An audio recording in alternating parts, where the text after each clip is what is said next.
Boa tarde.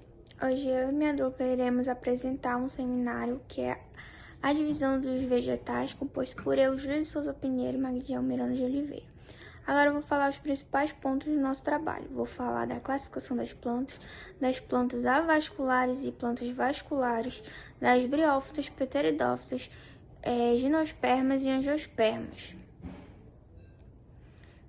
Agora eu vou falar da classificação das plantas. Elas podem ser divididas em 4 grupos básicos, que são as briófitas, pteridófitas, gimnospermas e angiospermas. Eu vou falar agora das plantas avasculares e plantas vasculares. As plantas avasculares, elas não possuem vasos condutores de seiva, que seriam as briófitas. E as plantas vasculares, elas possuem vasos condutores de seivas, e as representantes desse grupo são as pteridófitas, gimnospermas e as angiospermas. Agora eu vou falar das briófitas. As briófitas, elas são plantas avasculares, elas são facilmente encontradas na natureza, elas são um grupo de porte pequeno, elas não possuem vasos condutores de seiva, raiz, caule, flores, frutos e folhas. E elas são conhecidas como musgo. E elas não ultrapassam 2 centímetros de altura. Agora eu vou falar da reprodução delas. Para que essas plantas consigam ter uma reprodução, elas precisam da água. Por esse motivo, são encontradas somente em locais úmidos. Agora eu vou falar das pteridófitas. As pteridófitas são plantas vasculares. Elas podem atingir vários metros de altura, gostam de ambientes úmidos e sombrios. E o principal representante desse grupo são as samambaias. Agora eu vou falar da morfologia das pteridófitas. Essas plantas, elas costumam apresentar raiz, caule e folhas. Mas nem sempre essas estruturas dentro dela são encontradas com facilidade. As gimnospermas são plantas vasculares que possuem raiz, caule e folhas.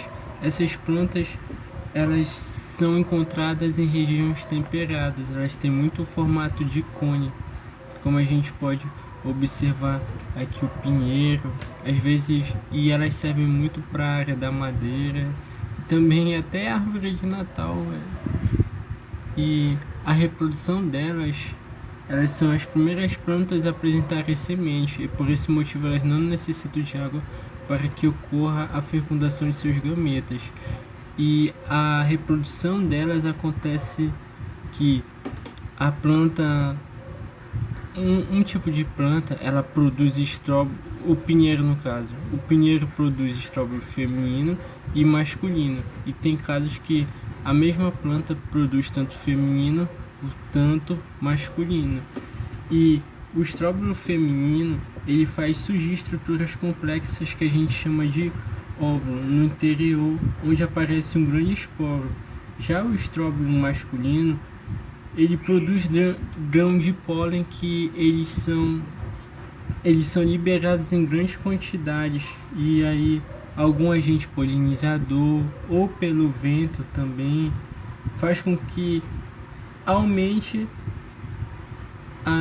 o tubo polímico ao penetrar por onde passa o gameta masculino. A célula gerada, que está no interior do tubo, produz 2 núcleos espermáticos. Um desses núcleos se une à urosfera, dando origem ao zigoto, que passará posteriormente a embrião. Este ficará protegido por um tecido chamado de endosperma, que também serve de alimento, e assim dando origem a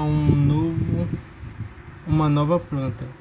As angiospermas, elas são plantas vasculares que apresentam raiz, caule, folhas, flores e frutos. As plantas angiospermas constituem mais de 60% de todas as espécies de planta existentes no planeta, e seu tamanho varia desde pequenas ervas até grandes árvores.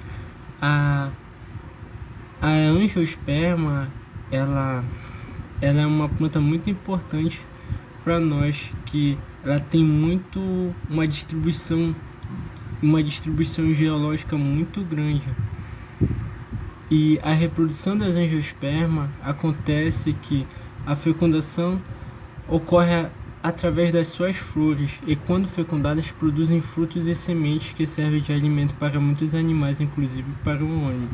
E acontece que muitos animais que se alimentam dessas frutas, eles comem a fruta e muitas vezes com a semente. Só que a semente ela é revestida por uma camada, e essa camada faz com que ela saia através das fezes do animal.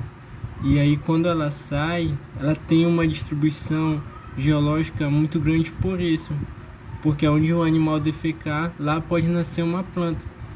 E por isso que ela é muito importante. E aí, por isso que cerca de quase 70% das plantas são angiosperma, por causa disso, dessa facilidade de reprodução. E um resumo básico são: as plantas são organismos multicelulares, eucariontes, e na maioria dos casos fotossintetizantes.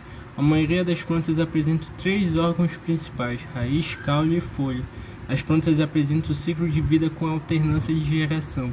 Podemos dividir as plantas em 4 grupos: briófitas, pteridófitas, gimnospermas e angiospermas. As briófitas são plantas avasculares. As pteridófitas são plantas vasculares sem sementes. As gimnospermas são plantas que apresentam sementes nuas. As angiospermas são o único grupo de plantas que apresentam flor e fruto. E aqui são as nossas referências, caso alguém queira pegar, e o meu agradecimento.